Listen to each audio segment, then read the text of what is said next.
That's good. And I was just looking to see how you like to see the screen. I'd like to see the gallery view. Yeah. What should we do? Gallery view?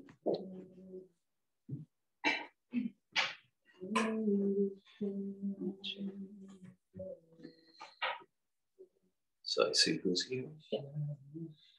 Isn't that right there? Okay.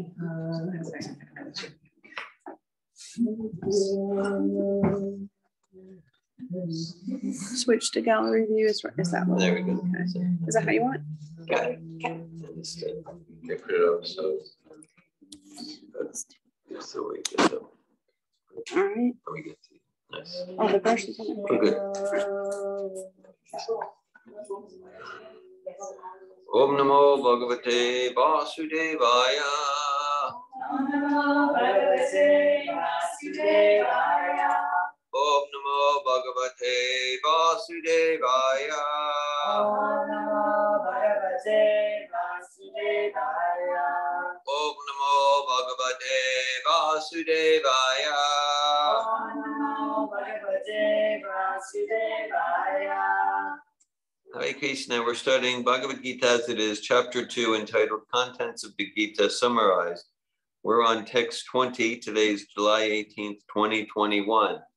This is text 20, chapter 2, Bhagavad-Gita as it is. Na Jayate Riyate Ba Kedachit Na Ayam Bhutva Bhavita Ba Na Bhuyam Aja Nitya Shashvata Ayam Purana Na Hanyate Anyamane Sharire Jayate Mriyate Bhakadachin Nayam Bhutva Bhavita Vana Bhuya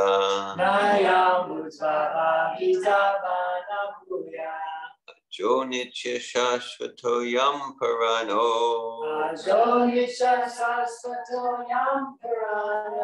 No Hanyate Hanyamane Sharire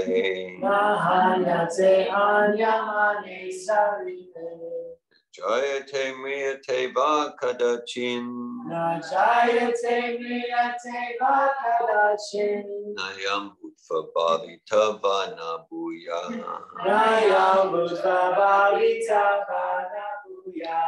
Jo Nitya Shashvato Yam Parano Hanyate Hanyamane Sharire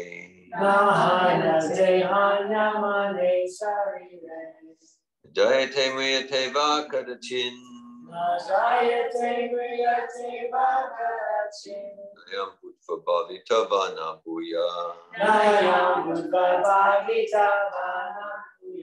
Ajo Nitya Shashvata Yam Parano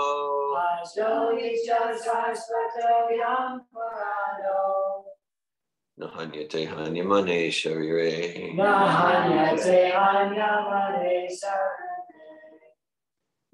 Jayate Riyate Vakadachin Jayate Mriyate Bhakadachin Nayam Bhutva Bhavita Vana Bhuya Nayam Bhutva Bhavita Vana Bhuya Ajo Nitya Shashvato Yam Purano Ajo Nitya Shashvato Yam Purano Nahanyate Hanyamane Sarire Nahanyate Hanyamane Sharire Jayate Mirayate Vakadachin Jayate Mriyate Bhakadachin Bhavita Vana Bhuya Nayam Bhutva Bhavita Vana Bhuya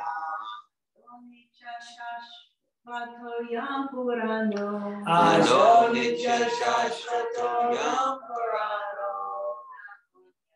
Hanyamane Sharire. Nahanyate Hanyamane Sarire.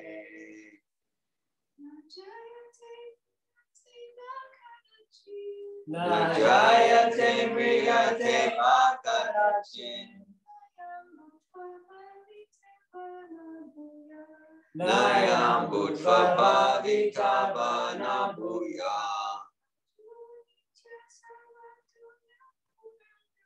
Ajo Nitya Shashvato Namparano. Nahanyate Hanyamane Sarire. Najayato Meyate Vakadachin. Najayate Mriyate Makadachin. Ayam Bhutva Bhavita Vana Bhuya. Nayam Bhutva Bhavita Vana Bhuya. Adunitya Sasvatoyam Purano. Ajo Nitya Shashvatoyam Purano. Nahanyate Hanyamane Sharire. Nahanyate Hanyamane Sarire. Najayate Mirate Vakadachin. Najayate Mriyate Makadachin. Udvita Vana Bhuya. Nayam Bhutva Bhavita Vana Bhuya. Sasvatoyam Purano. Ajo Nitya Shashvatoyam Purano. Hanyamane Sarire. Nahanyate Hanyamane Sarire.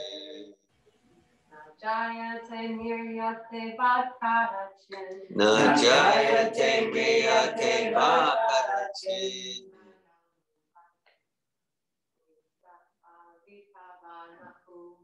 Nayam Bhutva Bhavita Vana Bhuya.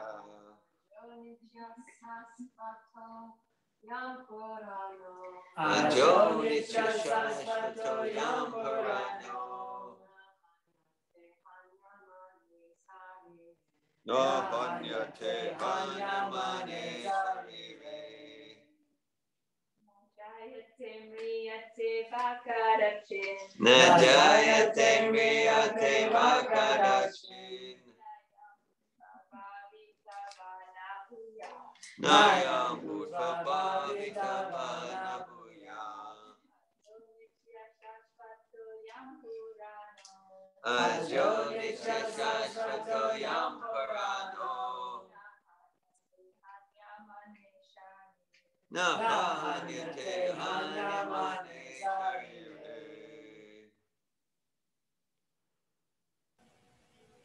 Would anyone online like to chant the verse? Najayate Mriyate Vakadachin. Najayate Mriyate Vakadachin. Nayam Bhutva Bhavita Vana Bhuya. Nayam Bhutva Bhavita Vana Bhuya. Ajo Nitya Shashvatoyam Purano. Ajo Nitya Shashvatoyam Purano. Nahanyate Hanyamane Sharire. Nahanyate Hanyamane Sarire.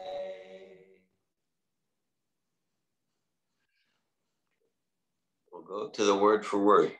Na, Na. never. Never. Jayate, Jayate. takes birth. Takes birth. Mriyate, Mriyate. never dies. Never dies. Ba, Ba. either. Either. Kadachit, Kadachit. at any time past, present, or future. At any time, past, present, or future. Na, Na. never. Never. I am. This. This. Bhutva, Bhutva. came into being. Came into being.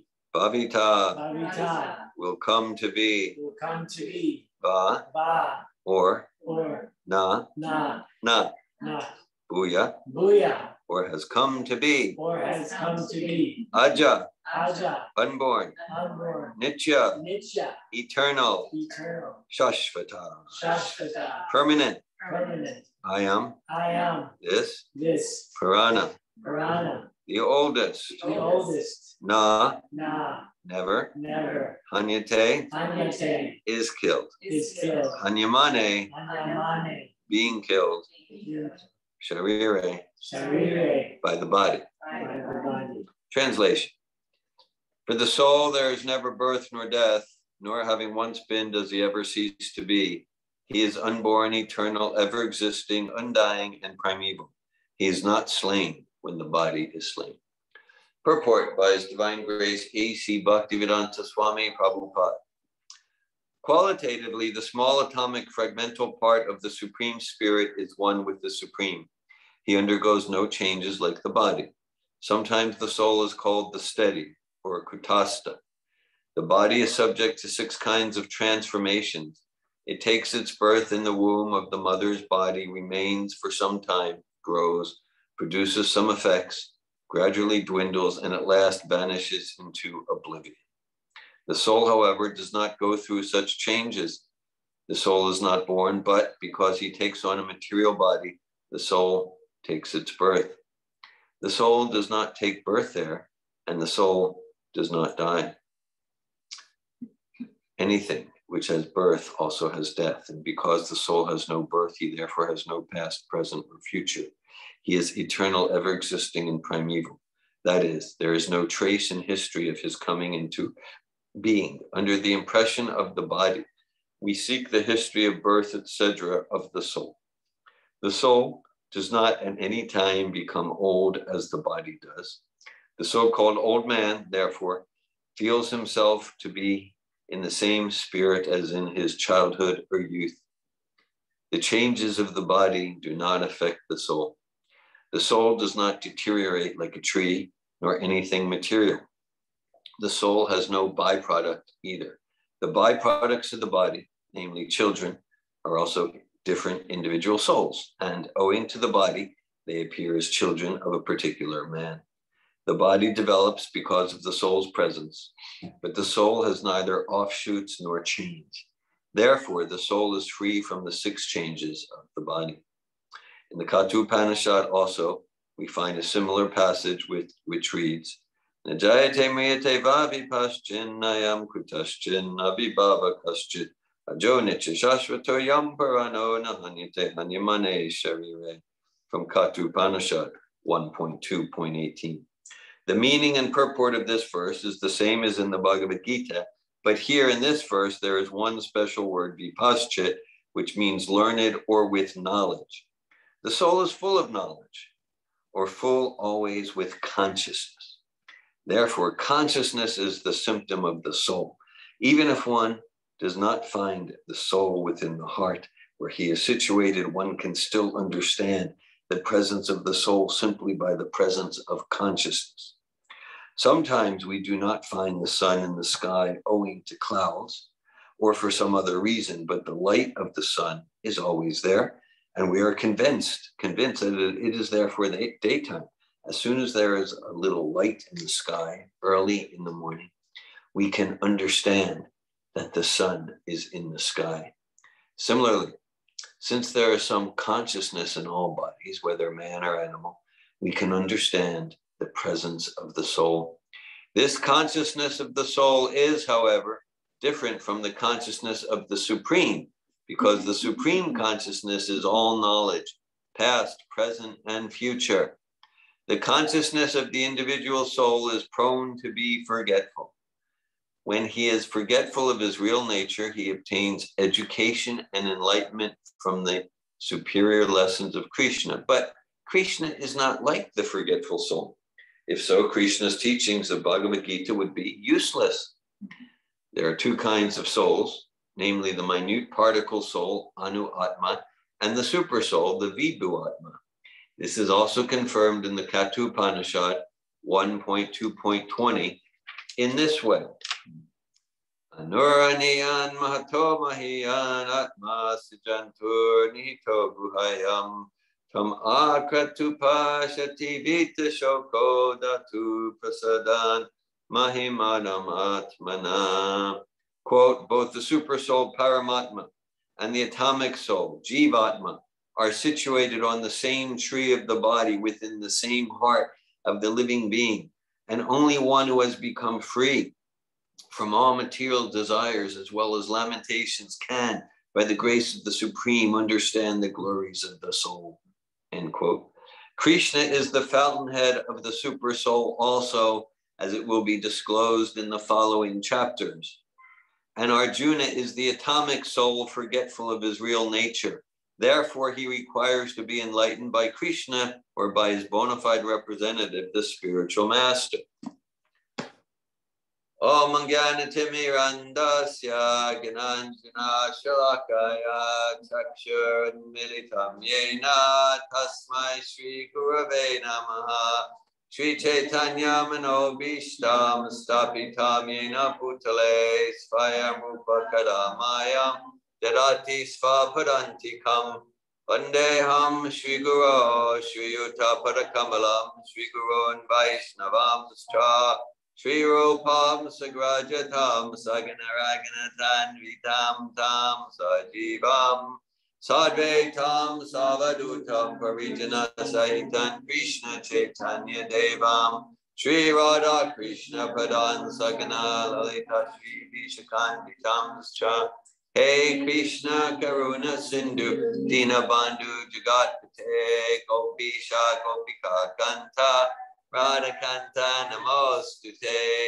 Tapta Kanchana Gaurange Radhe Vrindavaneshware Vrishabhanu Sute Devi Pranamami Hare Priye Panchakalpatayubhyascha Kripa Sindhubhya Eva Cha Patitanan Pavanebhyo Vaishnavebhyo Namo Namaha Jai Shri Krishna Chaitanya Prabhu Nityananda Shri Advaita Gadadhar Shri Vasari Gaura Bhakta Vrinda Hare Krishna Krishna Krishna Hare Hare Hare Rama Rama Rama Hare Hare Namo Vishnu Padaya Krishna Prastaya Bhutale Srimate Bhaktivedanta Swami Niti Namine Namaste Sarasvati Deve Gauravani Pacharine Nirvishesha Shunyavadi Paschatya Desha Tarine.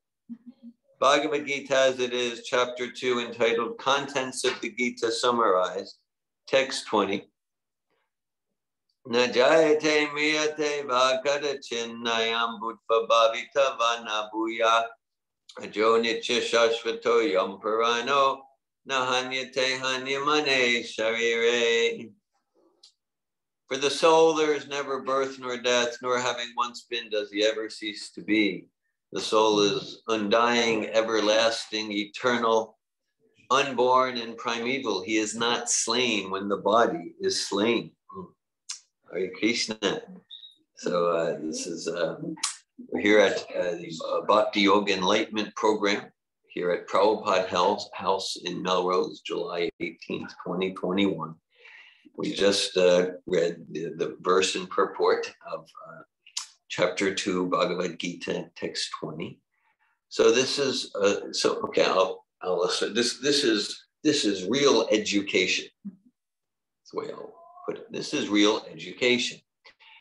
This verse is the middle of a section of 20 verses in chapter 2 of Bhagavad-Gita, 18 chapters in Bhagavad-Gita.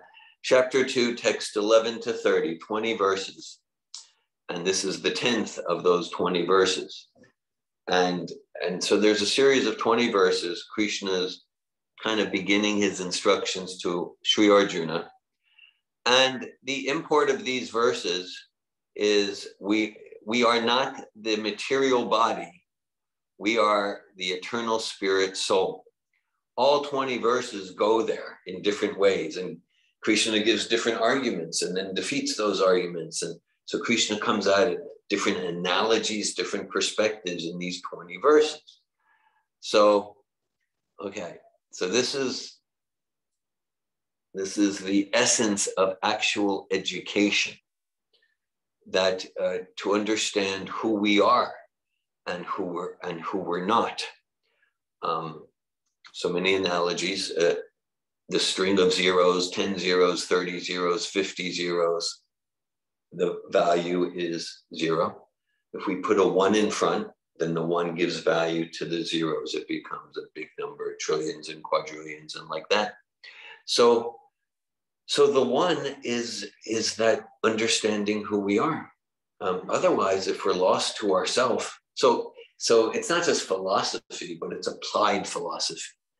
And because even if we look at the next verse, Krishna is saying, like, if you get this, Arjuna, then this will affect your actions. So to the extent that we get this, it makes a difference. Are we going to live as if I am this dead matter, this collection of chemicals, this collection of blood and bones?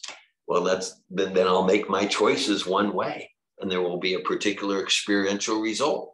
And to the extent that I get, no, I'm that irreducible quanta of consciousness that inhabits the body. And I'm this eternal, everlasting, undying, unborn, primeval entity, this atomic unit of sentience that lights up the body. Well, then my choice is, okay, let me live to increase my realization of that. Let me live as a spirit soul. So in the next verse, Krishna says, yeah, how can a person who knows that the soul is indestructible, unborn, eternal, and immutable kill anyone or cause anyone to kill? So this makes a practical difference in the choices we make and in our very experience of life. Because, if we're, Saint Francis said, we are searching for what is searching. Okay, so we're searching in all of our activities and all of that we seek to acquire, all of our attainments, whether it's bank accounts or knowledge or automobiles or power in society or status. We're always looking for an experience. Maybe it's an experience. Maybe it's an experience of power or value or knowing that I'm lovable or good or inner peace or security. And so those qualities are intrinsic in the spirit soul.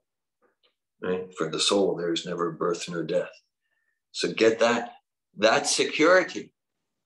Okay? Because otherwise we can do a whole bravado, we can make a facade. But we know we're going to be crushed if we think we're this body. The root cause of all anxiety, misidentification of the spirit self with the temporary body. And so we know that whatever we're building, whatever we're creating, our very existence will be devastated, destroyed, crushed by time. So whatever show of happy, peaceful we put on inside, it's empty, it's terrible. Again, to the extent that we misidentify the self with the body. So we're chasing those things. Prabhupada gives the example of the musk deer. Right? There's that fine fragrance of musk. Apparently it comes from a type of deer. Exists, I think, like in Tibet, the Himalayas, the forest there. And sometimes the musk deer is apparently found chasing around the forest, running around the forest frantically.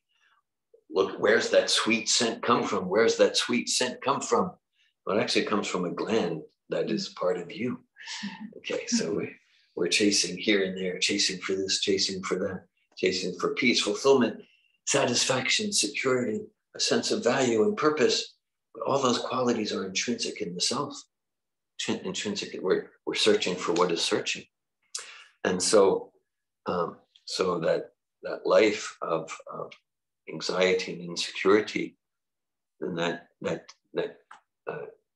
dissipates, that reduces to the extent that we realize the actual education here about who we are and who others are. Prabhupada sort of alludes to a verse from the 5th chapter of Bhagavad-Gita in the purport. Vijavina Vinaya Sampane Brahmane Gabihasti Shuniche Vasvapaki Chapanditat Samadarshina. That the truly educated person, it's not about degrees or like that, but the truly educated, the humbly educated person sees with equal vision a Brahmin, a dog eater, an elephant, a cow, because seeing that wherever that's the theme of this. Wherever there's consciousness means there's the spirit soul inside, right? There's a spirit. So that's in an animal, in a plant. And so, yeah, so we're, this morning as part of the discussion, Yogeshwar from the Czech Republic, he led class and discussion with the wonders of modern technology through the internet. And part of the discussion went to about objectification. It's become a word that's become more and more used over the decades, right? So, you don't objectify other people like that. And so, but to the extent that I'm seeing you or you as your body, then you're an object, and the purpose for your existence is my enjoyment. That's objectification. Or this animal, to the extent that I'm not realizing that there's the spirit soul there, the purpose of the animal's existence is for me to perhaps enjoy the taste of their flesh and blood. Okay. So, so this is real platform for equality, cultivating the capacity to see who we really are, myself and you, and that way I'm not objectifying myself. That's the foundation of true personal relations. Everything else will be impersonal and an objectification based on thinking that you're just this clump of matter, like that. So, okay. So there's different analogies given here, different analogies. It's about consciousness. So, okay, one analogy, the sun is mentioned. We can compare ourselves to the sun, and the energy of illusion, or called Maya, and that's like the fog that covers our actual knowledge, our actual consciousness. It's the energy of illusion moves us to think wrongly. It moves us to forget who I am as a glorious spirit soul, and moves me to misidentify myself as just this clump of blood, flesh, and bones and things like that, which will be subject to old age, disease, and death, birth, death, old age, and disease, kind of the pillar disturbances, the pillar miseries of material existence. And so just like the fog dissipates as the sun rises higher in the sky, and its heat gets more intense. So we might say that heat, that as we get more intense, that heat is, well, the technical term is bhakti. Bhakti means that's like the original consciousness of the soul. To tivrena bhakti yogina yajita purusham param, to serve the supreme soul with intensity. So as we increase our intensity, then the illusion dissipates. We engage in devotional service with intensity, and the more and more we realize who I am is not the body, a spirit soul. When I say not the body, the purpose is not to neglect the body, just like I drove here in my car, a Toyota Camry. So it's important to remember, I'm not this Toyota Camry. Doesn't mean just because I realize I'm not the car, doesn't mean I neglect it. I want to keep it filled with gas, clean it. Ooh, that triggered something in me. Okay, so but anyhow, we get the idea. Just because we're not the body doesn't mean we neglect it. We want to keep it healthy. In fact, I can say that as I get more and more drops, like I've been practicing this process. Practicing means I'm not good at it. I need a lot of practice. So I've been practicing to some extent for about 40 years, since 1980, to some extent. A little more intensely starting in 1983 when I started chanting japa. Till 80 to 83, my only service was intensely taking prasada, which is the transcendental food, but that's service too. So, but I can actually say that as I get more and more drops of realization and more trust and strength and trust in this process and realization of who I am is not the body, spirit, soul, I'm more and more interested to actually take care of the body nicely. Like, oh, this is a temple of God. Let me take care of it. It's not just meant for some whimsical enjoyment for, a few hours here and there or something. So, so just as the sun's heat and light gets more intense, the fog goes away. So we engage in this process of bhakti, devotional service to the Supreme, and then we realize we're not the body. And as we get more and more realization that we're spirit, soul, not the body, then we naturally get more and more enthusiasm to engage in the activities of the soul, devotional service. So it goes both ways. Realization through study or through programs like this, is bhakti. Realization we're not the soul leads to bhakti. Do bhakti, whatever realization we have or not, and that leads to deeper understanding of who I really am and who I'm not, which is, again, is the foundation of education. Otherwise, again, we can be, if we're lost to ourselves, we can gain knowledge about this and that and that and that. But it's an empty life of quiet desperation. And okay, and then there's then also we can think of Krishna, the Supreme, as the sun, as a related but different analogy. That so just like we are like the sun rays as spirit souls, that's described here. There's the Anuatma and there's the Paramatma, minute soul. So just like the sun cannot be covered by clouds. From my limited perspective, or let's say a little child, I think, oh, there's no sun today.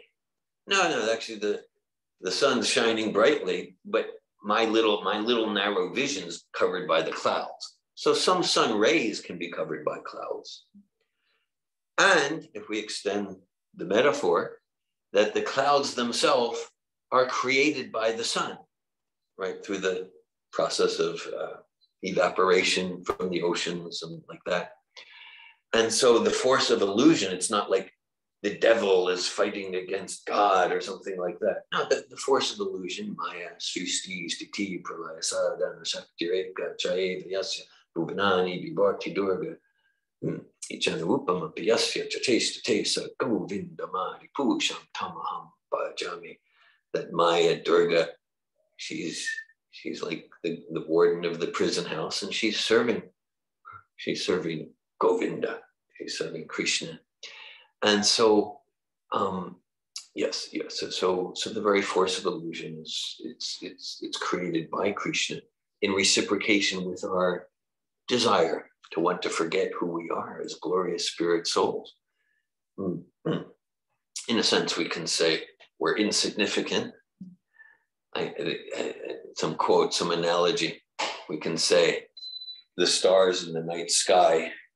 Well, there's millions of stars, and each one doesn't matter, but each one lights up the sky in its distinctive way.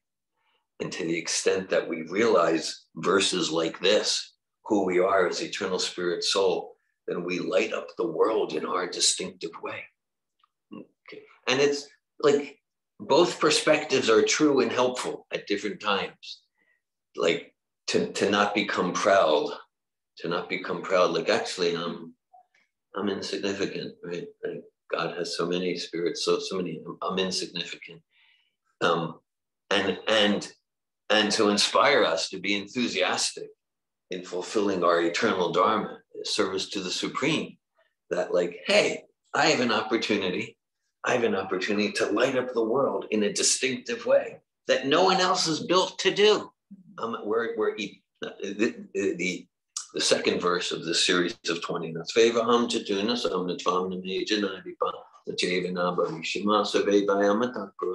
We're eternally individual, personal living entities with our distinctive personal relationship with the Supreme Personality of God. It's like, hey, that's exciting. That's glorious. So that in the name of humility, we don't just become depressed, like, yeah, I'm useless, I'm insignificant.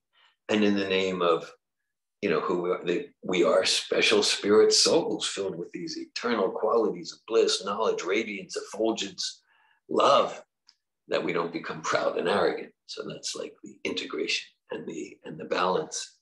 Okay, so this is, actually, I was just conducting a coaching session before I came here, and the woman was looking at like she grew up in so maybe it was some sort of conventional American Catholicism, and she got that she's a sinful wretch. Okay, and she would go to confessional like that. Okay, and then she would be forgiven for her sins, and then she would go back and do the same things and be nasty to her brother and sister, but then on Sunday, whatever. Okay, all right. But and then what landed her then? I don't know, 8 years old, 14 years old, whatever, was like, okay, I'm forgiven for my sins and do the same things each week. She goes like, okay, like what she wasn't getting, what's the process other than the good father saying, I forgive you, God forgives you. What's the process to get from A or B? Like, I'm not changing. Okay. And then she came to this process of Bhakti Yoga, Krishna consciousness. And she got, there's an actual, it's not just like believe in this and then confess or something. Oh, there's an actual process to get from A to B to actually transform my qualities. And then she said, and then she noticed though, that really, if she looked at the first few years, she also wasn't getting from A to B. So you go, what's going on here? And now her realization, her moving realization was because there's two tracks to the process. To use a metaphor given by Srila Prabhupada from Rupa Goswami, is like there's the watering process and there's the pulling the weeds. And she saw that in her first several years of Krishna consciousness, she was chanting and like that, but she wasn't she had no guidance and she wasn't engaging in the pulling the weeds part. And now she's feeling some results of her austerities, because she feels that to some significant extent, both parts are in place, just like in a garden. We need to water, sunlight, and nourishment for the soil. We need to garden and we need to pull the weeds. Otherwise, the water itself and the sunlight will nourish the weeds. And the weeds can be things like arrogance and feeling superior and tendency to find a friend. And with that friend, let's gossip about others and make fun of them and put them down and things like that. These are different weeds. This stuff doesn't help us realize who we are as eternal soul servant of the Supreme. And so both parts of the process are essential, both parts of the process. And it's described, Satatam Kirtim Tumam, Yatantas Chadri Davrita, Namasyantas Tumam Bhaktya Nityayuktu Pasate. That a key part of the process is to engage in hearing and chanting with determination. Preferably, if we really want to make progress, a vow of hearing and chanting with determination. Hearing and chanting, that's what we're doing here. That's what we're doing. And the processes are non-different. This morning I heard a class led by Yogeshwar. Right now I'm sharing Bhagavad-Gita. I get the honor and privilege. And so hearing, chanting, and the process of Yogeshwar quoted this morning a very key verse from Srimad Bhagavatam 12th Canto. Kalayar doshe dine rajan astya mahadguna Kirtanadeva Krishna Mukta Sangha Pram Braja. That particularly in this age, for cleansing the heart from material desires that keep us miserable. The imagery that comes to mind, like, right, one holding on to an electrical wire, causing so much pain, but we can't let go. I don't know what the physiology of the muscles is, but whatever. So, but it like causes, so like we hold on to those cherished material desires, and like we're attached to them. And so unless we have some deep spiritual taste and strength, like we can't let go, even though we experience it's causing me so much misery. This obsession, this greed, this lust, this resentment, this envy, this jealousy. So chanting mantra, chanting genuine mantra, particularly Idi Shoda Shakam Nam Nam Kalikama Shanashana. Hare Krishna, Krishna Krishna, Hare Hare, Hare Rama, Rama Rama, Hare Hare. That this Maha Mantra is especially recommended for realizing this verse that we're studying today. For realizing this verse that we're studying. For the soul, there is neither birth nor death. We can just look at that first line, okay? Because if we really get, okay, that, because there's these terms like, yeah, I'm unstoppable. I'm unstoppable, invincible. And there are songs about being unstoppable, invincible. But here's the thing, like, no, we're not. To the extent that we identify with the body will grow old, become diseased, and die today, not today, tomorrow, 5 years, 10 years, 30 years, 60 years. The body's not unstoppable. Grow old, the body will be food for fish. It will be ashes. It will become worm stool. Sorry, I'm just saying, okay? So the body's not unstoppable. The soul connected in an attitude of devotion with Supreme Soul is unstoppable. And that's what Prabhupada is saying. Yet the soul doesn't go through those changes of birth, death, old age, disease, and those intrinsic miseries. So we get that. That's the platform of real security. Shaigunya Dishaya Veda, Nishtaguna, Pavarjuna, Te Danva, Nityasattvasto, Niryogakshima Atmava. Krishna says to Arjuna, be transcendental to the illusion of the material nature. Be transcendental to the illusion that you are this body. And in that transcendental state of being, this is the quintessential be, do, have, in that transcendental state of being, then be free from anxiety, be secure, be situated in the self. That comes just a few verses after here in the second chapter.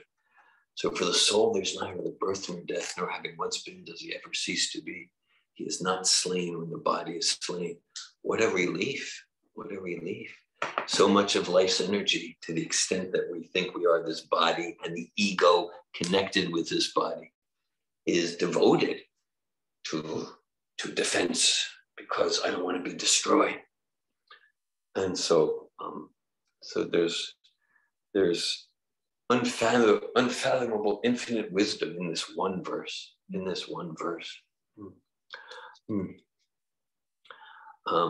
Okay, so I'll the verse again. Jayate mriyate vakara chinnayam bhutva bhavitavana puya ajo nityam shasvatoyam purano nahanyate hanyamane sarire. For the soul, there's neither birth nor death, nor having once been does he ever cease to be. The soul is unborn, undying, eternal, everlasting, primeval. He is not slain when the body is slain. Thank you all for your presence and attention and your sincerity for self-discovery. I welcome at this time if anyone would like to ask any questions or share any comments, inspirations, doubts, realizations. Hare Krishna. Gajendra. This verse reminds me of something that I've thought about often. is a pretty well-known scientist. He's in the media a lot. Not exactly sure how to pronounce his name, like Neil Tyson Gross. And someone shared with me. I'm going to do a sound check. Were you able to hear Gajendra on internet? Anyhow, I'm not sure, but try to speak. Yes. We're good. We're good. Thank you. I can explain this.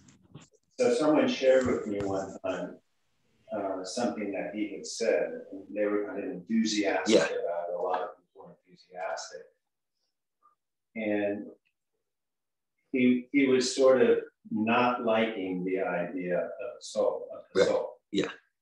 And the reason for that is, in his mind, the idea of, oh, I'm an eternal soul. Yeah. It took away impetus for making the most of this life. Okay. In other words, like, oh, well, live forever, just do it. Yeah. Whereas he was feeling like, well, because of the mortal nature of the person, like, go for this. Like, be urgent. Yeah. Which I appreciate. Sure. Like seize the day type of mood in life.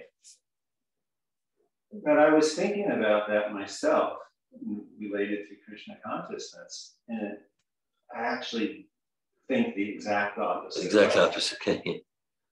Actually, the responsibility of being eternal. Yeah. And knowing about karma, in that I could actually, if I don't solve the problems of human life, that I could take endless bursts facing these problems. Actually, the idea of being eternal gave me so much more impetus. Because if I think, well, this is it, gosh, check out, right? Suicide, or just got a, war of attrition between me and material nature. Eventually, I'll just die and it'll all be over. I just had the total opposite view. But I saw, thousands of people were like, Neil, this is so. And I'm just like, no, I just actually went the other way. So I connect this verse to that thought. I also wanted to, comment, because there's some recently beautiful morning talking about Bhakti-Vinod Thakur. Yeah. And during that day, you had mentioned the Gopinath prayer. Gopinath, yeah. Where he's just pouring out, feeling just wretched is the word you used here earlier. Yeah. And so, I was just appreciating, like, who can accomplish more than Bhakti-Vinod Thakur? Yeah. Not anybody. And so when you're talking about people just sort of like artificially using that, like, I'm no good, it's like I can excuse not. So here you have someone who's like so broad that devotionally they're feeling totally worthless and fallen. Yes. And practical action, they're like doing everything with full enthusiasm. And I appreciate all your points, Gajendra Prabhu. Yeah. Okay. Well, the point you quoted from the scientist, who some people were excited about. It's not a philosophical point, but he's trying to establish something about psychological motivation. And I too respond like you and opposite to him. Like, well, if we're eternal, of course. I mean, there's, because sure. I mean, Saint Augustine, I heard a tribute to Saint Augustine, said nothing is so simple that it can't be misunderstood. So sure, so we can misapply it. Also another quote, never judge a philosophy by its abuse. So sure, I mean, so I'm eternal, so it doesn't matter what I do. Now someone could be responsible that way. But yeah, for me, it's kind of like, if I'm like, I'm just this clump of matter, and my existence is destroyed upon the death of the body, then I'm just suffering in existential despair, and I don't know, it would be probably mental institution time for me, like that. And so yeah, so I'm trying, like, yeah, I get excited about that. Yeah, I got a responsibility. I got a responsibility to live as this radiant spirit soul, and that inspires me. Not like I have to do it, but like that moves me to relief and inspiration. So I appreciate that, and thanks for your point about Bhaktivinoda Thakur. And we can see that all, like Srila Prabhupada also, like Srila Prabhupada on the Jaladuta pose, he's praying, saying, I have no knowledge, I have no devotion. Who could have more knowledge and devotion than Prabhupada? But he's really feeling, I have no knowledge and no devotion. But that no knowledge, no devotion doesn't move him to hide behind the covers, right? No, it moves him to such enthusiasm to be an empowered servant of Krishna. Krishna's Kaviraj Goswami. He's truly feeling, he writes, I am lower than a worm in stool. I am lower than Jagai and Madai. But that sentiment, it's completely spiritual. It moves him to produce the epic Sri Chaitanya Charitamrita. So that's genuine spiritual lamentation. Hare Krishna.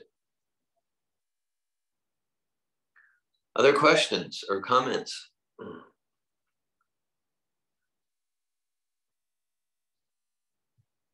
I'll share that before I came to Krishna consciousness, that I felt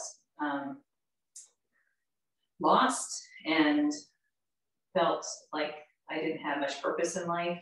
And I would just sit in front of the TV on my sofa, eat ice cream, and veg out for the evening. And I really woke up to love of God by coming to one of these programs, like hearing Melanie sing, which I know she's online. So yeah. But our beginning kirtan was my first introduction to Krishna, and that beautiful song of the heart really opened me up. And now I feel so alive and with purpose. And I can't imagine like what life would have been with not having received this mercy. And so that's why these programs are so special to me, is that I know for me, it was my window of opportunity to get to know Krishna and Srila Prabhupada. So I didn't know either. And so and this verse also speaks volumes to me, because I'm caring for my elderly parents, and to really see them as spirit souls and not as their aging body, with what's going on with their health condition. And so it really helps me in so many different ways. And so I just appreciate you, Dhira Govinda, because I know you were also at that first program, and then this community has been really supportive. And so I took a vow almost a year ago to Srila Prabhupada, and so that was my commitment, and I feel like that's eternal. Yeah, I feel like that's what going home means for me. Well, that commitment. Yeah. Yeah. And so having purpose and having a commitment really helps me to look at my accountability to others and also to myself. Mm-hmm.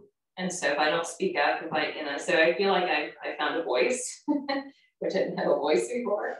And I would have been shy about having a home like this for Prabhupada and having people come to this home. And every time I come here, I feel so comforted. And I feel like it's such a safe haven. And I love that people come and feel nourished by being present with Prabhupada and Krishna. I just feel really grateful. Hare Krishna, thank you. Thank you, Anne, Anasuya.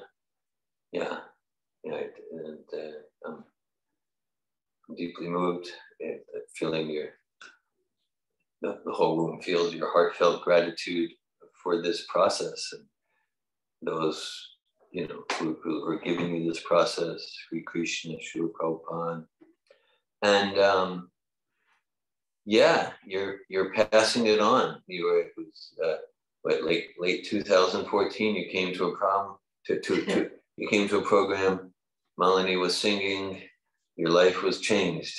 Maybe you didn't realize how much it was changed eternally. And so you're like, that's it. You dedicated your life to create a facility to pass it on. And because you're feeling gratitude and you're acting on that feeling. And that's why we're here. Very beautiful. Thank you. Yes. Hare Krishna.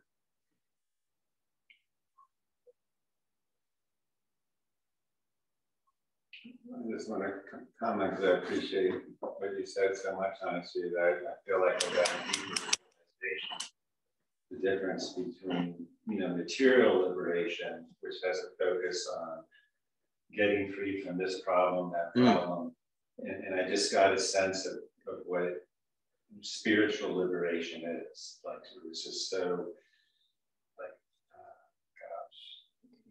so life active, dynamic. Yeah, I just got a real nice bit from what you said. Thank you, Gajendra. Laura, I thought you were saying something. Yeah. And also, what you said, it struck me, letting nothing get in the way. Not letting, it's just really connecting with, not letting anything get in the way of what's true and to be of service. And I just thank you. That's where I come alive. I come most alive here in this association, in this home, and in the presence of Srila Prabhupada. So it just is life-giving. Yeah. So thanks for that aspect, Rohini. Great, because many facets of material energy tried to get in the way of Prabhupada House being established, and so you're recognizing Anasuya's truly unstoppable, clear intention to manifest this service. And even those, those material parts, those parts of yourself that feel uncomfortable or shy or embarrassed, whatever it is, whatever you experience, having people here, but it's just that's not getting in the way, and it's not even, I sense it's not even affecting you. It's you're just so detached. I don't know if detached is a word, but I'm actually very happy. You're very happy. I'm very happy that people come. Yeah. Very life-giving. Yeah, everyone's welcome. Yeah. Yeah. It feels very open and spacious. Very opposite of Yeah. Other experiences. Yeah. Hare Krishna. So regarding the verse, the soul for us being eternal, and the body being temporary and full of misery in a lot of ways, too often. I also find it really interesting. Of course, we have the ancient story of Hiranyakashipu trying to take it to the extreme of becoming eternal on the material platform. It sort of didn't work out. And then, so in modern times, I guess I'm going to pick on the science again a little bit. There's the promise of medical technology, both in terms of things that are manufactured as well as just biotechnology, how to manipulate the body, use different cells. This therapy a possibility. And then also the technologies, for the people that have the bucks, where they're going to, freeze, cryostasis or whatever it might be called, freeze. So there's this, promise in the future. And I find it interesting that there's a lot of these people opting for that are people that are older with money. And so I'm just, again, it's it's not that I can't make any sense of it, I just can't make good sense of it. Like, I'm glad somebody wants to, you know, I guess life wasn't so terrible that they just want to end it. But there's so many difficulties. It seems very short-sighted. Like, well, even if, like where is it going? It's just, it seems a little just bizarre to me. And it seems far more, it seems so bizarre that even if that were real, it just seems irrational to even go that route. It would be better just to peacefully just die well and gracefully. One of the more interesting things is even somebody who is, you know, knows a lot about Bhagavad-Gita and spent many years in spiritual life was just enthusiastically talking about not so much, you know, modern medical science, but a little more spiritualized, like, you know, just working with energies, being in total harmony, like this, that this body has the potential sort of for lasting forever. Like if we're totally in tune and working with the energies and, you know, being pure sattvic, that we would like sort of retard the aging process. We would evolve this body to have an eternal nature, maybe even grow younger. And I was listening to them over Prashad, and I just thought, again, it just seems like putting so much effort into creating that. Like, I'm just thinking, well, even if I don't do anything, I'm going to create a younger body. You know, give it time. Yeah. I'm going to do a younger body. You know, it just seems like a lot of artificial focus on these different things and energies that it's just like, and it's just all based on trying to preserve a body that we don't have one example yet. I mean, there may be some yogis or Narayana, I don't know, but in a normal sense, applicable here. Yeah, based on ignorance of who we are. Yeah. And so I think it's a wonderful verse. I mean, I think if you really just enter into this verse, it's exciting. It's exciting, yeah. Limitless and its profound meaning, and opens up the door to a lot of opportunity.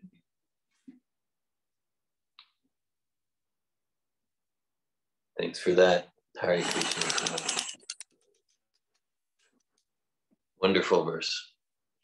It's nice just to chant it. Just chanting it is nice. Yeah, could see you were impacted by the tune. Yeah, this particular vibration. So you mentioned that the root cause of all miseries and sufferings is misidentification with the body. Yeah. And then and I was thinking about that and thinking about like any kind of feelings when we do have feelings of like, oh, I'm worthless, or I'm not good enough, or you know, whatever. Self-defeating kind of beliefs. Yeah. That the root cause of that, if they're material self-defeating beliefs where it's like kind of causing us to go downward spiral, maybe hiding in depression and not living life, that's like the material side of it. And the cause of that is being identified with the body. And with these, and then you contrasting that with like the spiritual personalities who are fully identified with the spirit soul and still experiencing though that feeling of I'm worthless, or whatever. But it's like a spiritual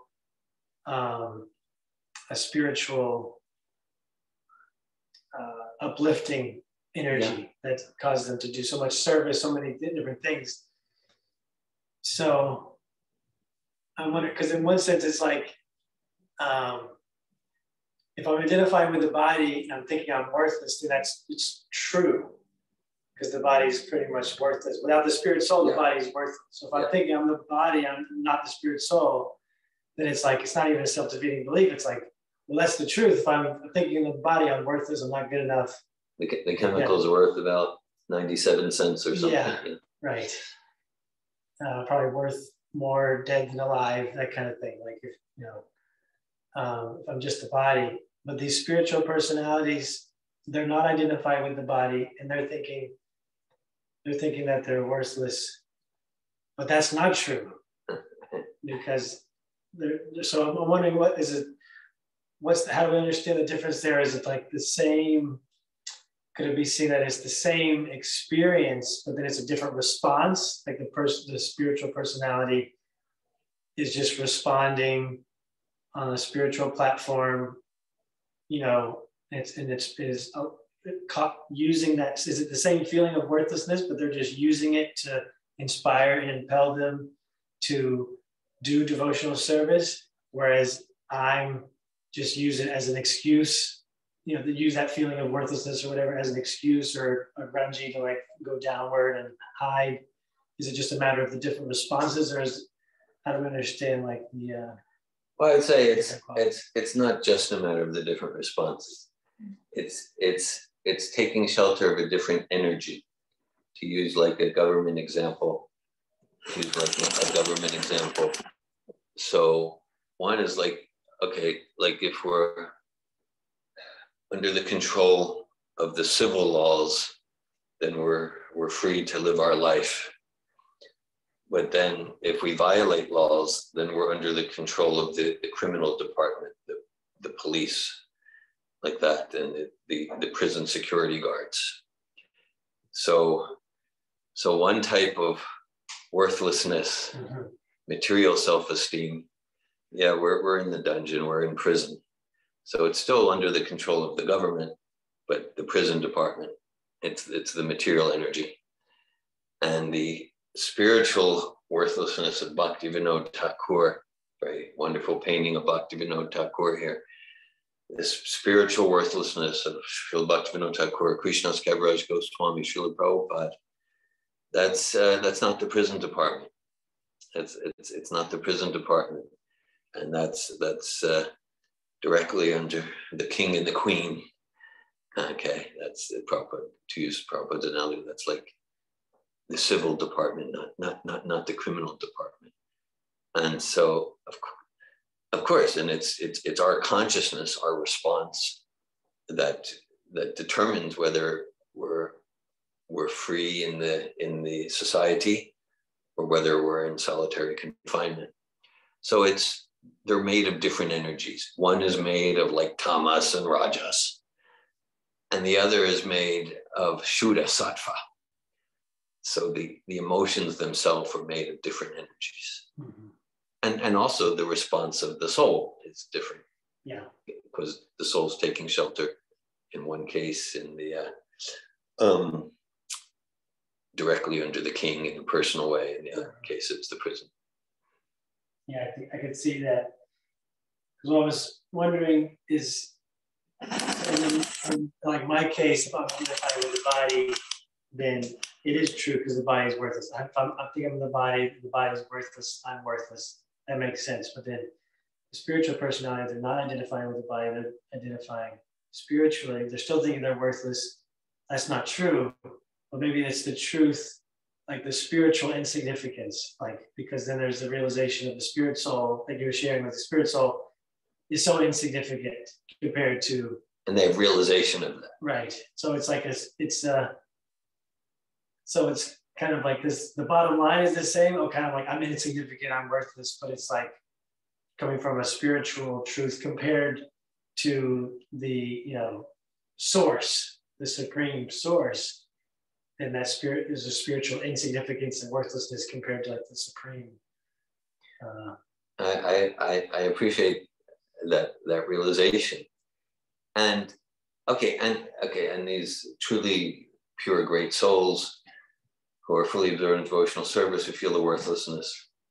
Yeah, there's what you just said, that resonates. It's consistent with my understanding of Prabhupada's teachings. And also, they may be under illusion. They may be wrong.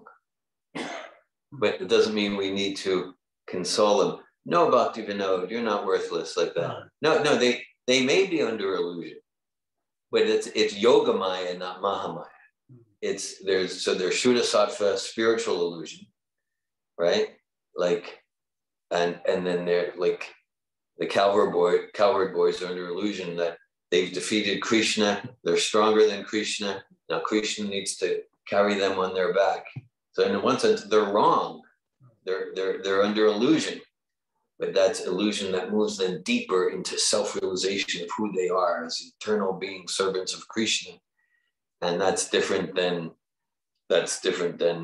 my illusion, where it's like, yes, there is no God, or actually I'm God. I just have, all these crazy ideas. So there is Yoga Maya, and great devotional souls, sometimes they are under illusion. And so, yeah, I can see like when Prabhupada's writing his No Knowledge and Devotion, to some extent what you shared, and to some extent like it's like Krishna's Yoga Maya moving him in a very sweet and personal way. So yeah, so there's spiritual illusion. Mother Yashoda, she thinks like if she doesn't get Krishna to stop eating dirt, he's going to get sick. He could die. He could die from the flu. Right? So we say, no, Mother Yashoda, you don't get it. This is being personal of Godhead.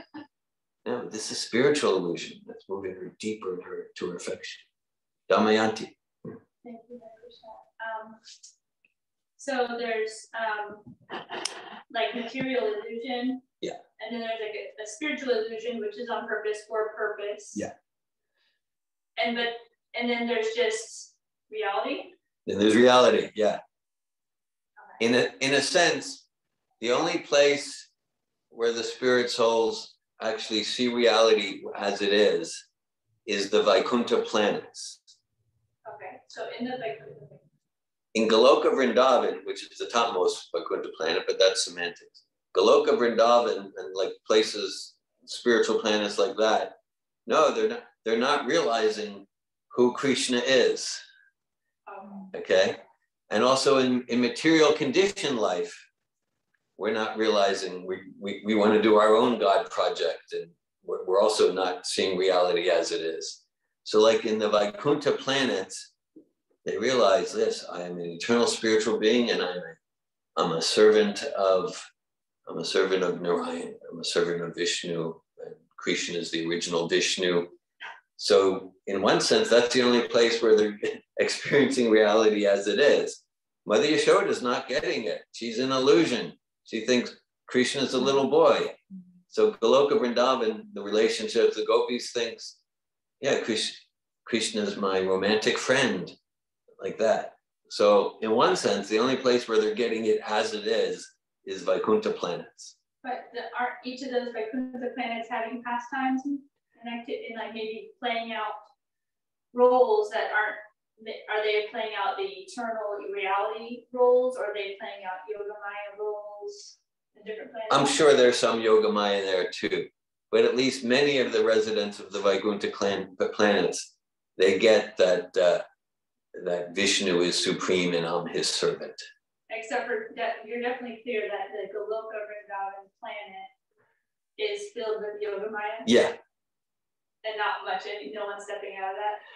Not that they never, ever, even to use terms like no or never. Yeah. So, sometimes if we read closely, sometimes the gopis do understand what's going on. Sometimes Mother Yashoda, she comes out of Yoga Maya and she realizes, you're not my little boy Krishna. You're actually the source of all material and spiritual energies. Then Krishna puts her back into Yoga Maya. But there are glimpses. So for the conditioned soul who's here on this planet, can they experience any of the three material? They can't. Can they experience Yogamaya here, even though conditioned soul? Does Yogamaya ever act on the conditioned soul? Yeah, well, sure. Well, okay, of course, like we have people like devotees like Bhaktivinoda Thakur, Srila Prabhupada, Yogamaya can act on them, but even though they're here, they're like an ambassador from Goloka Vrindavan, so they're not a conditioned soul. So they're not a conditioned soul. Our basic process is to come out of Mahamaya and come towards the Vaikuntha realization. And then from there, if Krishna wants to put us into Yogamaya for some more intimate rasa, okay. But our basic process here is to come out of Mahamaya, forgetting who we are, spirit souls, forgetting who Krishna is, and to realize that Jivara Srupar Krishnara Nichidas, I'm an eternal servant of Krishna, to come to Vaikuntha realization. Krishna is not limited, but for the most part, Yogamaya is for those pure devotee souls who are influenced by the material energy.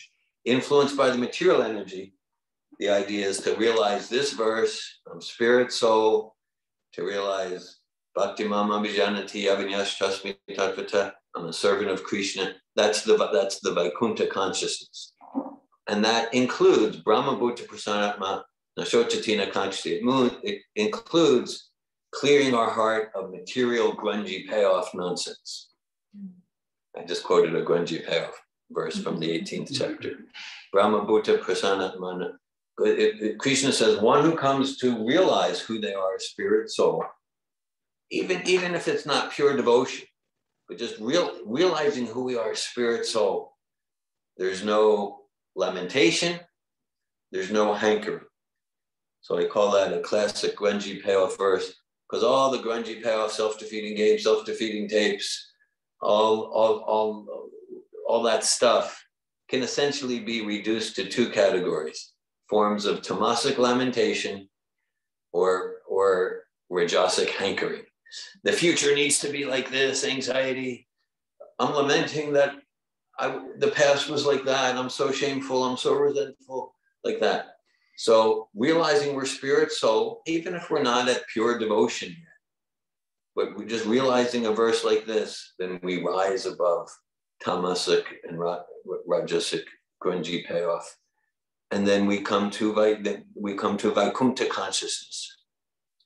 From that Vaikuntha consciousness, Brahma Bhuta, we engage in service. The purpose of sadhana bhakti is to see reality as it is. What is material energy? What spiritual energy? Who Krishna is? I'm Krishna's servant.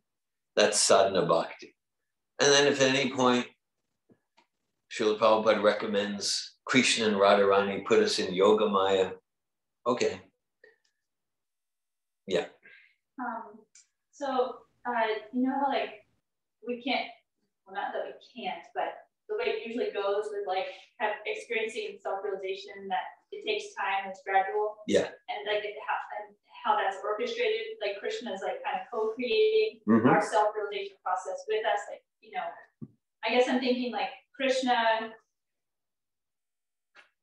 he could take us out of illusion completely if he wanted to, but I think it's meant to be a journey, and it takes time. It doesn't have to, but generally does. And so when Krishna is like, I'm thinking like circumstances where Krishna, like when I look back on a situation, I wasn't ready to have that realization, and it just didn't happen. Yeah. And I'm wondering, is he like keeping Mahamaya in place? Is he keeping me in illusion through the force of Mahamaya or through Paramatma? Or like what energy does he use to keep people in illusion for a time being? That's what he wants to cope. That's best, Yes to everything. He uses all the energies as he uses. And it's magically so, even. Yes, and we can get yes, and we can get a bit more precise than that. So basically, Krishna is reciprocating. Krishna wants us back home, back to Godhead in our pure blissful consciousness a lot more than we do, but he's not going to force.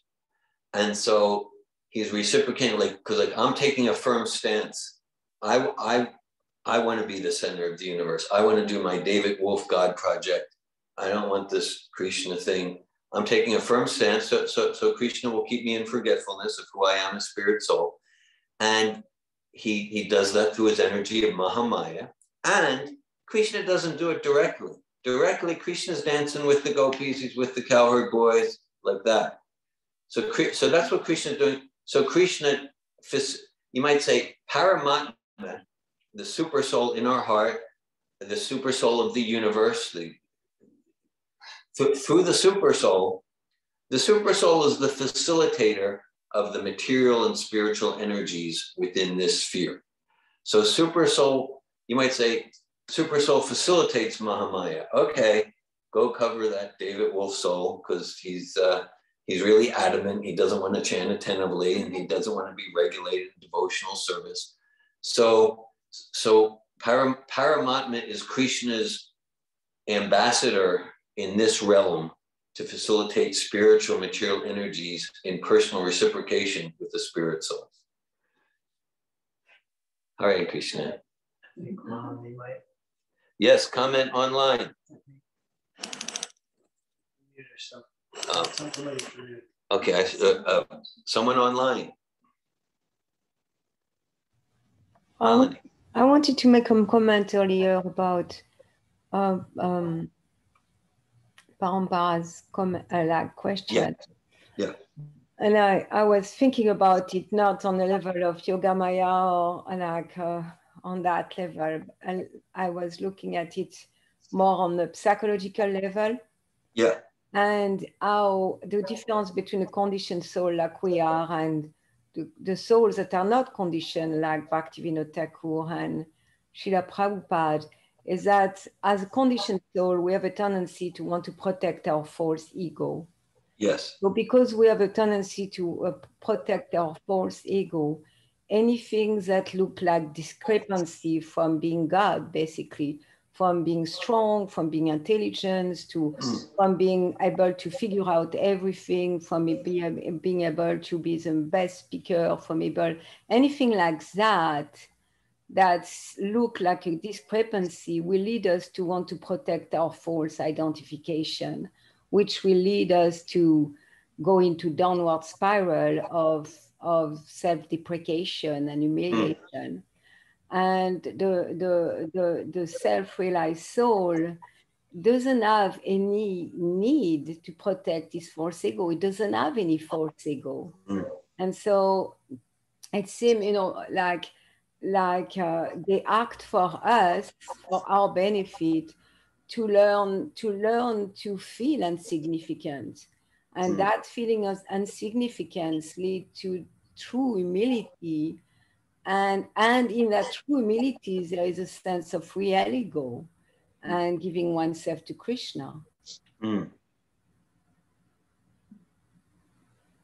Thanks for that.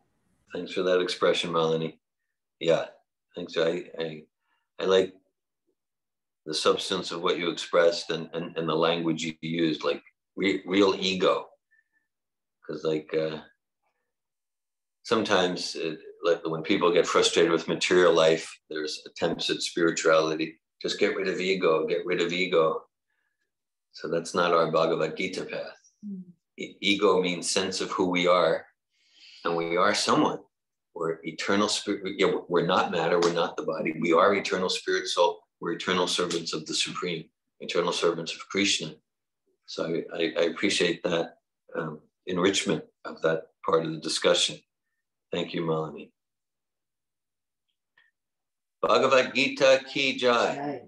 Srila Prabhupada Ki Jai. Should we go to Japa period now? Okay, Japa, then Kirtan, then Prasadam. Yes. Okay, so Japa period. Thank you all. Thank you all. We'll go into Japa now. More transcendental vibration, more self-realization, the bliss of the soul in connection with Sri Krishna, the personality of Godhead. I'm just going to go over there and get some Japa beads. Hare Krishna. Do you like some beads? Well, you can try if you like. He's going to give some instructions. Necklace. Yeah, I'll take beads. Okay. I'll take beads that aren't so-called mine.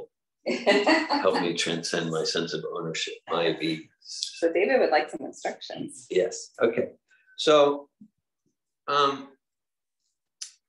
these are called japa beads, and the general process for chanting japa, we're generally encouraged to use our right hand, thumb, and middle finger, and to start with the bead next to the large bead. By large bead, I mean the bead with the tassel. So right hand, middle finger, starting with the bead next to the large bead. And on that bead, we chant one Maha Mantra. Is it up there somewhere? Yes. Okay. So the mantra is up there. And so on that bead, we chant one mantra. Hare Krishna, Krishna Krishna, Hare Hare. Hare Rama, Rama Rama, Hare Hare. Then we move to the second bead away from the large bead. And again, chant one Maha Mantra. Hare Krishna, Krishna Krishna, Hare Hare.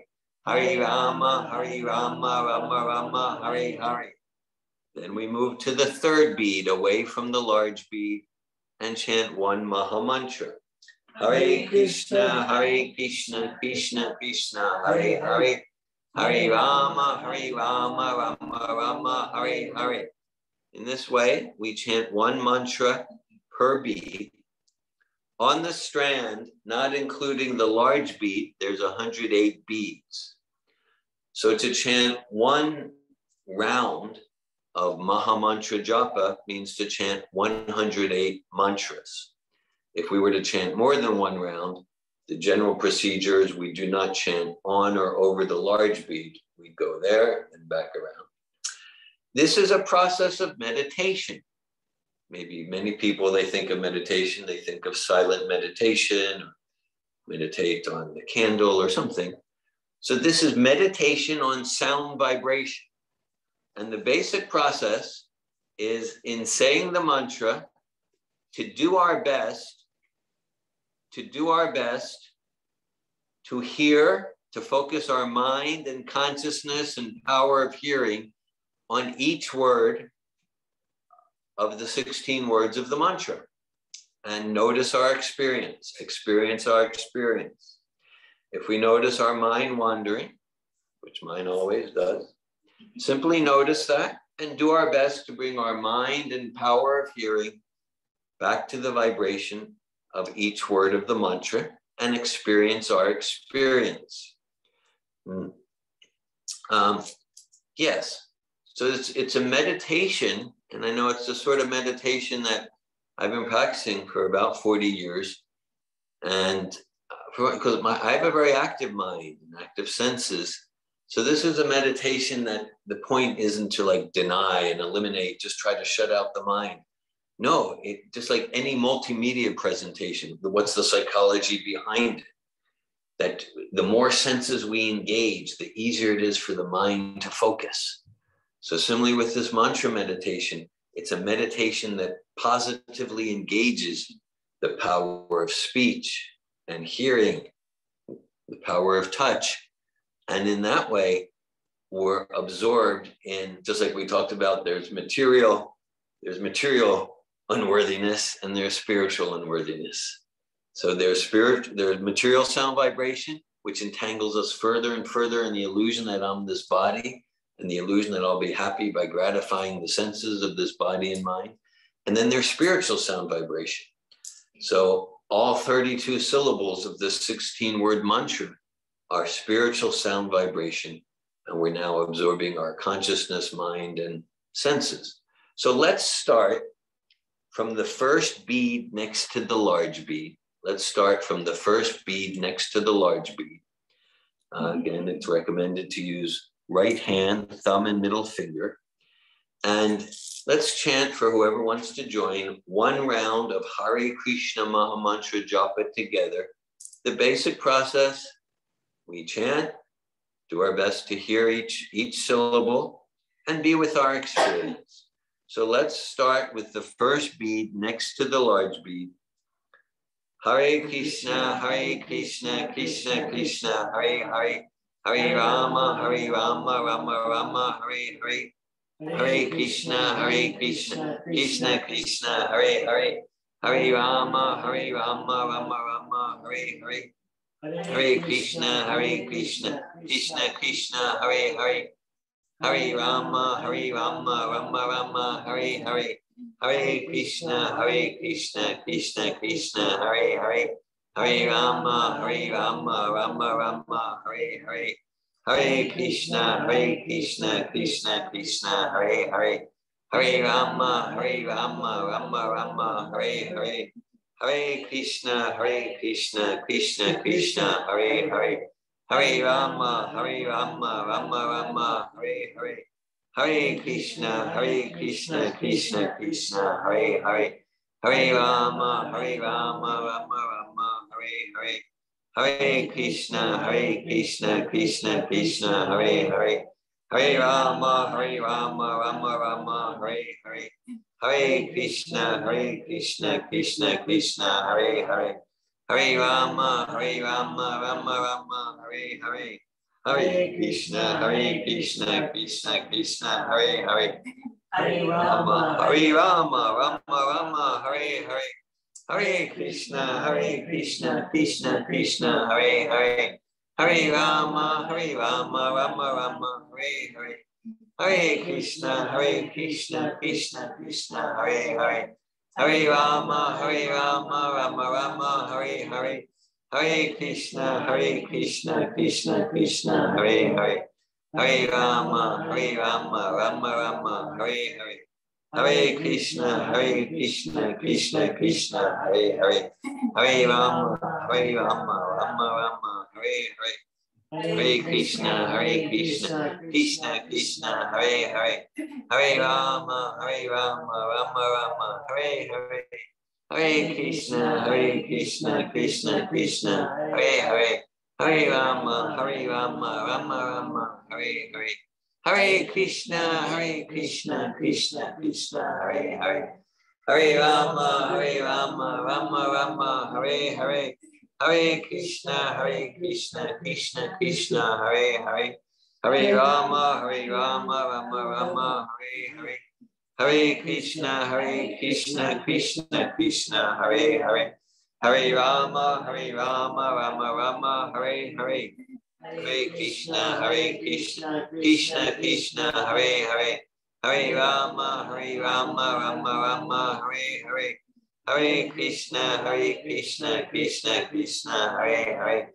Hare Rama, Rama Rama, Hare Hare, Hare Krishna, Krishna Krishna, Hare Hare, Hare Rama, Rama Rama, Hare Hare, Hare Krishna, Krishna Krishna, Hare Hare, Hare Rama, Rama Rama, Hare Hare, Hare Krishna, Krishna Krishna, Hare Hare, Hare Rama, Rama Rama, Hare Hare, Hare Krishna, Krishna Krishna, Hare Hare, Hare Rama, Rama Rama, Hare Hare, Hare Krishna, Krishna Krishna, Hare Hare, Hare Rama, Rama Rama, Hare Hare, Hare Krishna, Krishna Krishna, Hare Hare, Hare Rama, Rama Rama, Hare Hare, Hare Krishna, Krishna Krishna, Hare Hare, Hare Rama, Rama Rama, Hare Hare, Hare Krishna, Krishna Krishna, Hare Hare, Hare Rama, Rama Rama, Hare Hare, Hare Krishna, Krishna Krishna, Hare Hare, Hare Rama, Rama Rama, Hare Hare, Hare Krishna, Krishna Krishna, Hare Hare, Hare Rama, Rama Rama, Hare Hare, Hare Krishna, Krishna Krishna, Hare Hare, Hare Rama, Rama Rama, Hare Hare, Hare Krishna, Krishna Krishna, Hare Hare, Hare Rama, Rama Rama, Hare Hare, Hare Krishna, Krishna Krishna, Hare Hare, Hare Rama, Rama Rama, Hare Hare. Hare Krishna, Krishna Krishna, Hare Hare. Hare Rama, Rama Rama, Hare Hare. Hare Krishna, Krishna Krishna, Hare Hare. Hare Rama, Rama Rama, Hare Hare. Hare Krishna, Krishna Krishna, Hare Hare. Hare Rama, Rama Rama, Hare Hare. Hare Krishna, Krishna Krishna, Hare Hare. Hare Rama, Rama Rama, Hare Hare. Hare Krishna, Krishna Krishna, Hare Hare. Hare Rama, Rama Rama, Hare Hare. Hare Krishna, Krishna Krishna, Hare Hare. Hare Rama, Rama Rama, Hare Hare. Hare Krishna, Krishna Krishna, Hare Hare. Hare Rama, Rama Rama, Hare Hare. Hare Krishna, Krishna Krishna, Hare Hare. Hare Rama, Rama Rama, Hare Hare. Hare Krishna, Krishna Krishna, Hare Hare. Hare Rama, Rama Rama, Hare Hare. Hare Krishna, Krishna Krishna, Hare Hare. Hare Rama, Rama Rama, Hare Hare. Hare Krishna, Krishna Krishna, Hare Hare. Hare Rama, Rama Rama, Hare Hare. Hare Krishna, Krishna Krishna, Hare Hare. Hare Rama, Rama Rama, Hare Hare. Hare Krishna, Krishna Krishna, Hare Hare. Hare Rama, Rama Rama, Hare Hare. Hare Krishna, Krishna Krishna, Hare Hare. Hare Rama, Rama Rama, Hare Hare. Hare Krishna, Krishna Krishna, Hare Hare. Hare Rama, Rama Rama, Hare Hare. Hare Krishna, Krishna Krishna, Hare Hare. Hare Rama, Rama Rama, Hare Hare. Hare Krishna, Krishna Krishna, Hare Hare. Hare Rama, Rama Rama, Hare Hare. Hare Krishna, Krishna Krishna, Hare Hare. Hare Rama, Rama Rama, Hare Hare. Hare Krishna, Krishna Krishna, Hare Hare. Hare Rama, Rama Rama, Hare Hare. Hare Krishna, Krishna Krishna, Hare Hare. Hare Rama, Rama Rama, Hare Hare. Hare Krishna, Krishna Krishna, Hare Hare. Hare Rama, Rama Rama, Hare Hare. Hare Krishna, Krishna Krishna, Hare Hare. Hare Rama, Rama Rama, Hare Hare. Hare Krishna, Krishna Krishna, Hare Hare. Hare Rama, Rama Rama, Hare Hare. Hare Krishna, Krishna Krishna, Hare Hare. Hare Rama, Rama Rama, Hare Hare. Hare Krishna, Krishna Krishna, Hare Hare. Hare Rama, Rama Rama, Hare Hare. Hare Krishna, Krishna Krishna, Hare Hare. Hare Rama, Rama Rama, Hare Hare. Hare Krishna, Krishna Krishna, Hare Hare. Hare Rama, Rama Rama, Hare Hare. Hare Krishna, Krishna Krishna, Hare Hare. Hare Rama, Rama Rama, Hare Hare. Hare Krishna, Krishna Krishna, Hare Hare. Hare Rama, Rama Rama, Hare Hare. Hare Krishna, Krishna Krishna, Hare Hare. Hare Rama, Rama Rama, Hare Hare. Hare Krishna, Krishna Krishna, Hare Hare. Hare Rama, Rama Rama, Hare Hare. Hare Krishna, Krishna Krishna, Hare Hare. Hare Rama, Rama Rama, Hare Hare. Hare Krishna, Krishna Krishna, Hare Hare. Hare Rama, Rama Rama, Hare Hare.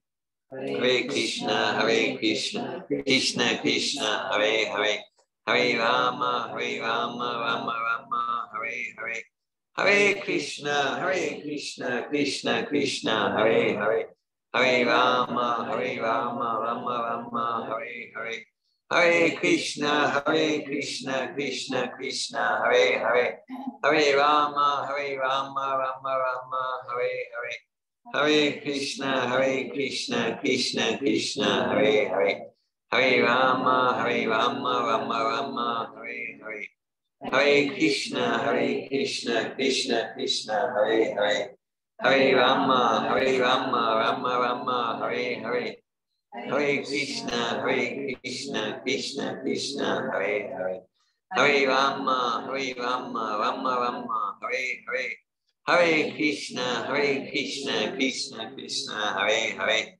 Hare Rama, Rama Rama, Hare Hare, Hare Krishna, Krishna Krishna, Hare Hare, Hare Rama, Rama Rama, Hare Hare, Hare Krishna, Krishna Krishna, Hare Hare, Hare Rama, Rama Rama, Hare Hare, Hare Krishna, Krishna Krishna, Hare Hare, Hare Rama, Rama Rama, Hare Hare, Hare Krishna, Krishna Krishna, Hare Hare, Hare Rama, Rama Rama, Hare Hare, Hare Krishna, Krishna Krishna, Hare Hare, Hare Rama, Rama Rama, Hare Hare, Hare Krishna, Krishna Krishna, Hare Hare, Hare Rama, Rama Rama, Hare Hare, Hare Krishna, Krishna Krishna, Hare Hare, Hare Rama, Rama Rama, Hare Hare, Hare Krishna, Krishna Krishna, Hare Hare, Hare Rama, Rama Rama, Hare Hare, Hare Krishna, Krishna Krishna, Hare Hare, Hare Rama, Rama Rama, Hare Hare, Hare Krishna, Krishna Krishna, Hare Hare, Hare Rama, Rama Rama, Hare Hare, Hare Krishna, Krishna Krishna, Hare Hare, Hare Rama, Rama Rama, Hare Hare, Hare Krishna, Krishna Krishna, Hare Hare, Hare Rama, Rama Rama, Hare Hare, Hare Krishna, Krishna Krishna, Hare Hare, Hare Rama, Rama Rama, Hare Hare, Hare Krishna, Krishna Krishna, Hare Hare, Hare Rama, Rama Rama, Hare Hare, Hare Krishna, Krishna Krishna, Hare Hare,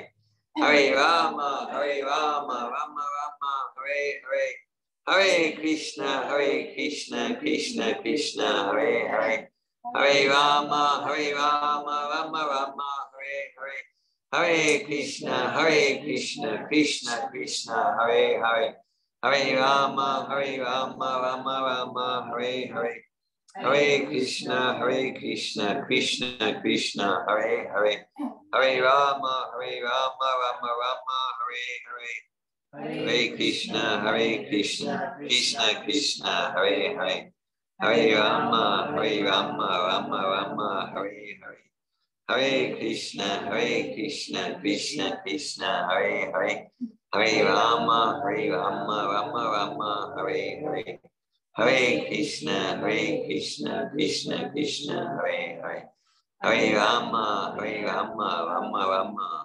Hare, Hare Krishna, Krishna Krishna, Hare Hare, Hare Rama, Rama Rama, Hare Hare, Hare Krishna, Krishna Krishna, Hare Hare, Hare Rama, Rama Rama, Hare Hare, Hare Krishna, Krishna Krishna, Hare Hare, Hare Rama, Rama Rama, Hare Hare, Hare Krishna, Krishna Krishna, Hare Hare, Hare Rama, Rama Rama, Hare Hare, Hare Krishna, Krishna Krishna, Hare Hare, Hare Rama, Rama Rama, Hare Hare, Hare Krishna, Krishna, Hare Hare, Hare Rama, Rama Rama, Hare Hare, Hare Krishna, Krishna Krishna, Hare Hare, Hare Rama, Rama Rama, Hare Hare.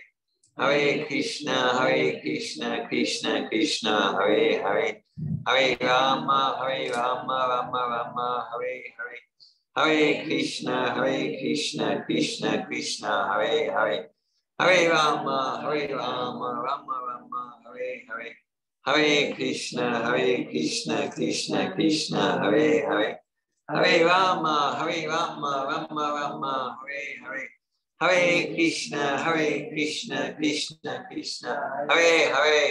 Hare Rama, Rama Rama, Hare Hare.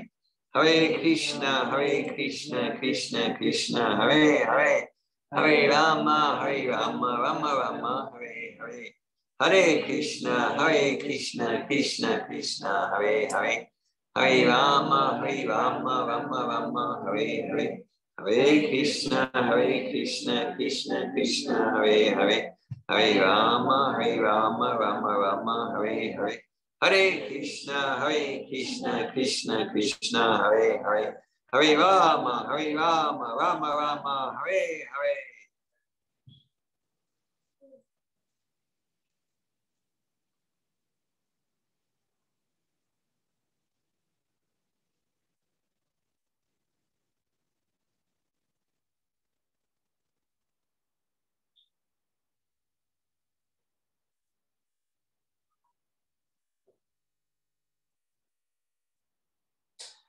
Thank you for chanting this Hare Krishna Maha Mantra.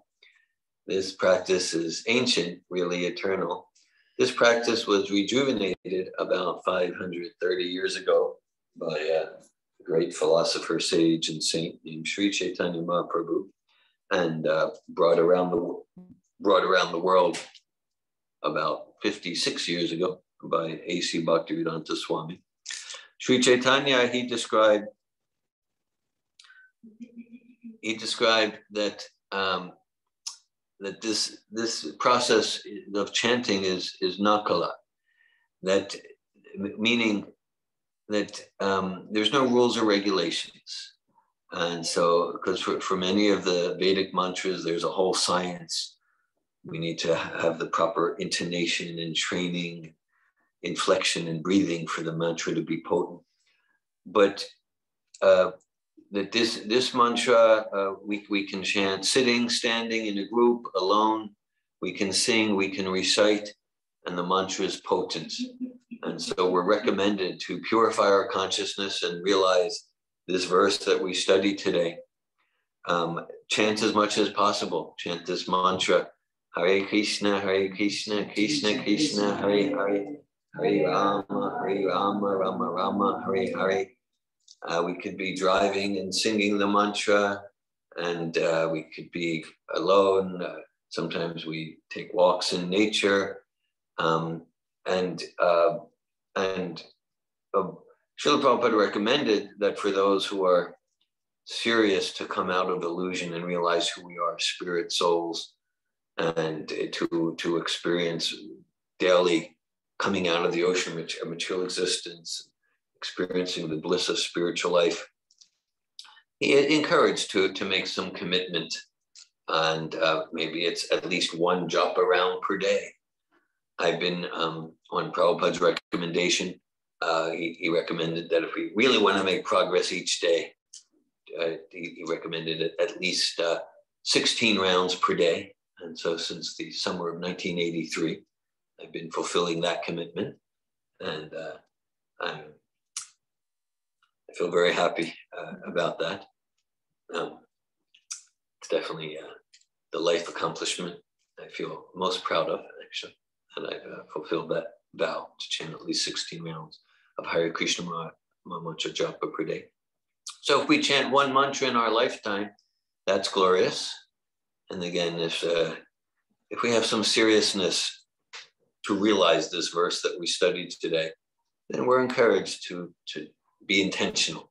Chant this Hare Krishna Maha Mantra as much as possible.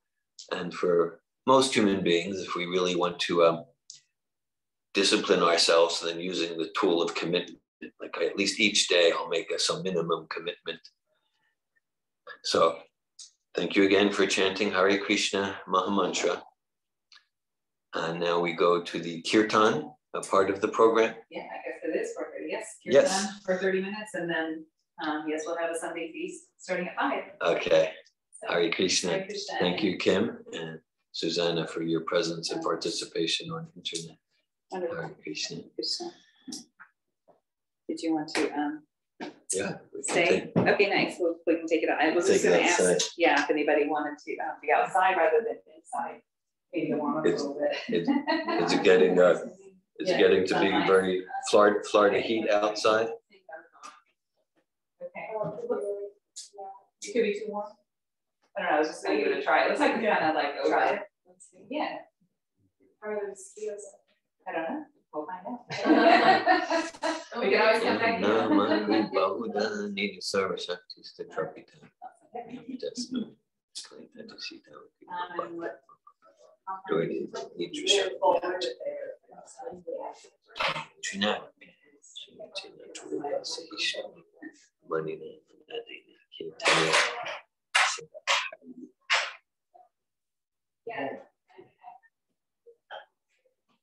So how was the fun at the springs? It's nice. Nice, Yeah, good. we played at the river. Yeah, it was nice, very nice. It was very packed, actually. The river was flooded, so it was slow moving. Okay. And so it took longer than we thought, and a lot of people that just kind of bumping into it.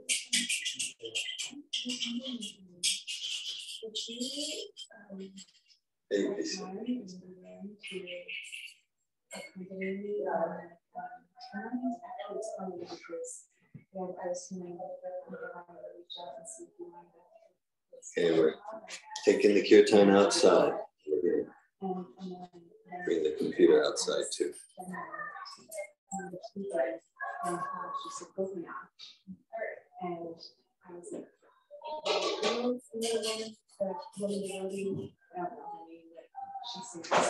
All right. Yeah, bring it up front. All right. I'm gonna bring this outside. Take the I'm internet. gonna bring this outside, yes. Wonderful. Susan, will you be coming over to Prabhupada's house to join us? Yes, ma'am. I will be eating outdoors far away from everyone if it's not raining. Yeah, I'm wondering what's going to happen. We're going to go outside for a little bit. So we're going to chance out there.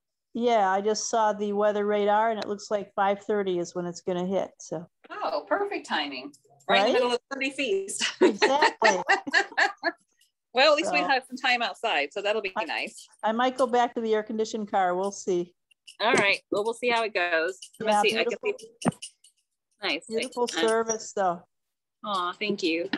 Yeah. I'm gonna see if I can put this downside. This might be better. Is that better? Yeah, that looks better. Yeah, this is warm outside. They're out there. Coming out. I gotta get my shoes. Not like, you know, how y'all play.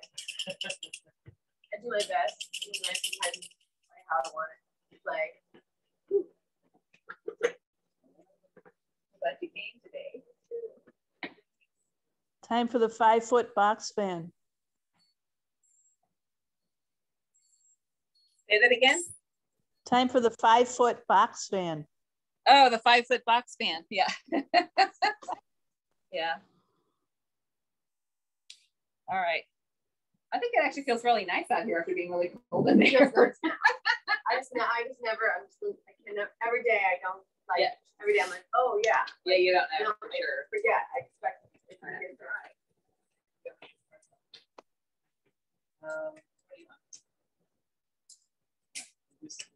Get started. Let's start. Yeah, do your thing.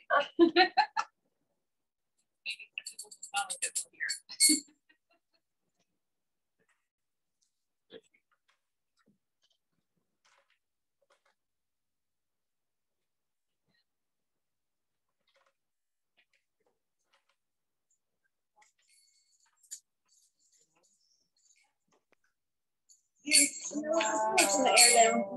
Yeah, it's totally fine.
Yeah, you have a rock there.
Jai.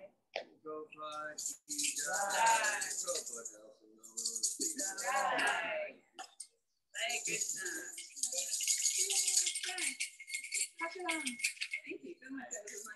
It's like, oh, yeah, so beautiful. It's just perfect weather. It's like there was like a fall wind. It's like around